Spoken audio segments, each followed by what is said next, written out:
नमस्कार।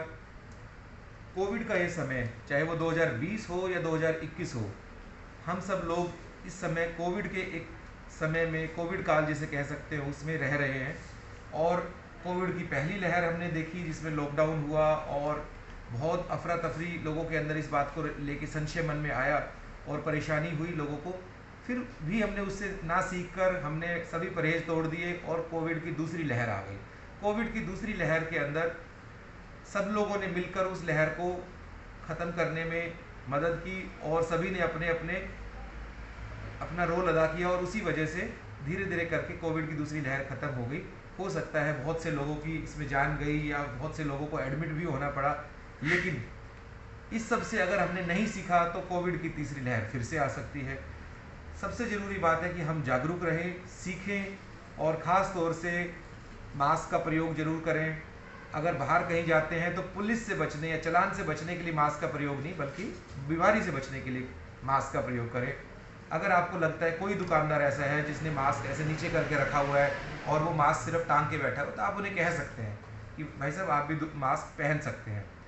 कोशिश करें पेट्रोल पंप हो, दुकान हो, हर जगह पर एक जागरूक नागरिक के तौर पे ना केवल खुद मास्क का प्रयोग करें बल्कि और लोगों को भी प्रोत्साहित करें मास्क का प्रयोग करने के लिए। और अगर एक दो लोगों को आप इस संदर्भ में टोक भी देते हैं तो कोई इसमें बुराई नहीं है, क्योंकि इसमें भी आप उनका भला ही कर रहे हैं। साथ में अगर आप बाहर घर से निकलते हैं तो घर वापस आने पर इस बात का ज़रूर ध्यान रखें कि आप अपने हाथ धो लें, कपड़े बदल लें। हो सकता है किसी ऐसे रोगी से आपका संपर्क हुआ हो जो कि इस रोग से पीड़ित हो या उसके पास ऐसे वायरस हो। इसी वजह से आप एब्सोल्यूट प्रिकॉशंस जिसे कहते हैं, बिल्कुल 100% पर ध्यान रखना, उस तरीके से चलें। और एक बात और ज़रूरी है कि ज़रूरी हो तभी बाहर निकलें। जो टहलने के लिए, घूमने फिरने के लिए भीड़ भाड़ वाले स्थानों में जाने वाला प्रचलन है वो अच्छा नहीं है। बिना कारण जो हम बाहर जाते हैं, भीड़ भाड़ में बैठते हैं, सोशल डिस्टेंसिंग के नॉर्म्स को तोड़ देते हैं, हम बिना बात खतरा मोल लेते हैं और ना केवल खुद के लिए बल्कि अपने परिवार को भी खतरे में डाल देते हैं और अपने समाज में भी बीमारी का खतरा बढ़ा देते हैं।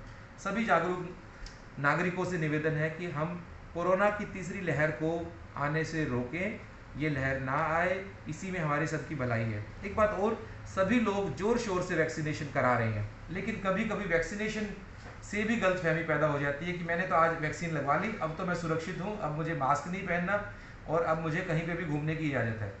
वैक्सीन लगवाने के बाद दूसरी डोज के बाद में भी कुछ समय लगता है पूरी इम्यूनिटी आने में। ऐसा नहीं कि वैक्सीन लगते उसी दिन इम्यूनिटी आ जाती है। तो ये जो फॉल्स सेंस ऑफ वेलबींग या false sense of being secure गलत है। और साथ के अंदर ये भी कि जब हम कोई गलती करते हैं तो दूसरों को भी खतरे में डालते हैं और एक गलत उदाहरण भी पेश करते हैं। वैक्सीनेशन अवश्य करवाएं, लेकिन वैक्सीनेशन करवाने के बाद में आप अपने परहेज तोड़े नहीं।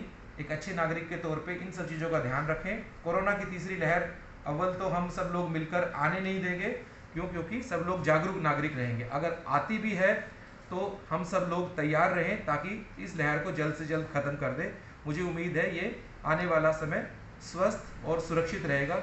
जय हिंद।